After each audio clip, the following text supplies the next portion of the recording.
Assalamualaikum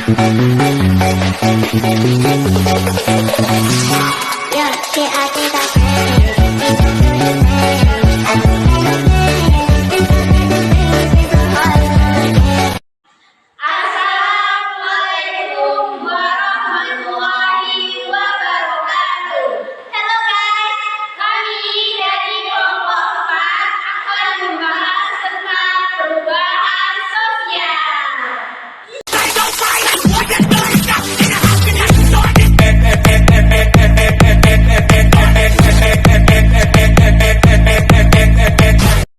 Perkenalkan, nama saya Nurul Huda dengan NIM 30305012. Definisi perubahan sosial. Perubahan sosial adalah segala perubahan yang terjadi pada lembaga kemasyarakatan yang mempengaruhi sistem sosial, termasuk di dalamnya nilai-nilai dan sikap, struktur, dan fungsi kebudayaan dalam masyarakat. Definisi menurut para ahli. Definisi menurut para ahli itu terdapat tiga. Yang pertama itu William F. Burke. Menurutnya, ruang lingkup perubahan sosial meliputi unsur-unsur kebudayaan, baik yang secara material maupun imaterial. Yang kedua itu menurut Kingsley Davis. Menurut Kingsley Davis itu perubahan sosial merupakan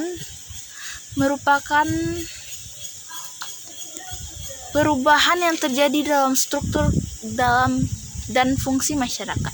Selanjutnya, menurut Seo Sumarjan.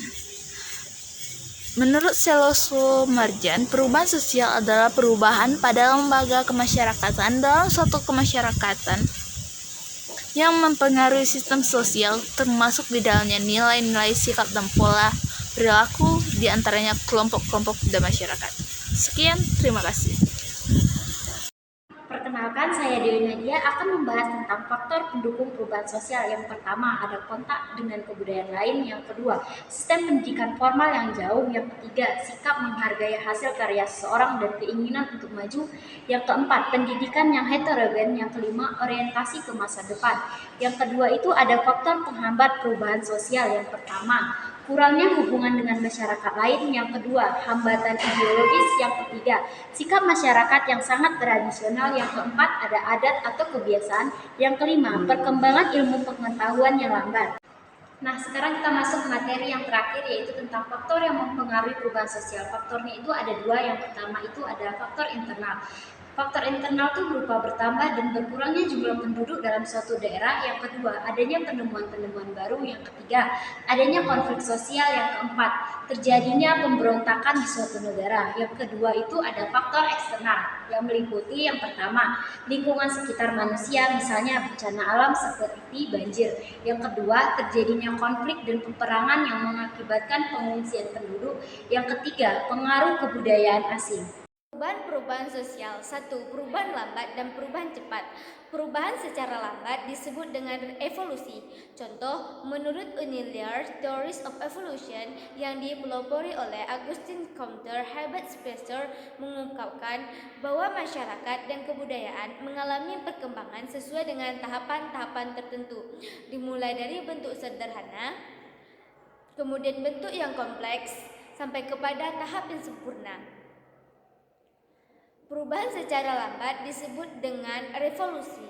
Pada revolusi, perubahan dapat direncanakan terlebih dahulu. Ukuran kecepatan bersifat relatif karena revolusi juga memakan waktu yang lama. Yang kedua, perubahan kecil dan perubahan besar. Perubahan kecil dapat diartikan sebagai perubahan yang terjadi pada unsur-unsur struktur sosial yang tidak membawa pengaruh langsung atau berarti bagi masyarakat. Contoh, mode pakaian. Perubahan besar artinya perubahan unsur-unsur sosial yang berpengaruh dalam struktur sosial, contohnya globalisasi. 3. Perubahan yang dikehendaki atau yang direncanakan, dan perubahan yang dikehendaki atau direncanakan merupakan perubahan yang diperkirakan atau hendak mengadakan perubahan di dalam masyarakat. Contoh, melalui program KB, masyarakat dihimbau agar memiliki 2 anak saja. Perubahan yang tidak dikehendaki atau direncanakan merupakan perubahan yang terjadi dikehendaki berlangsung di luar jangkauan masyarakat dan dapat menimbulkan akibat yang tidak diharapkan. Contohnya perubahan yang terjadi karena adanya bencana alam. Sekian materi dari kelompok 4. Saya ucapkan terima kasih.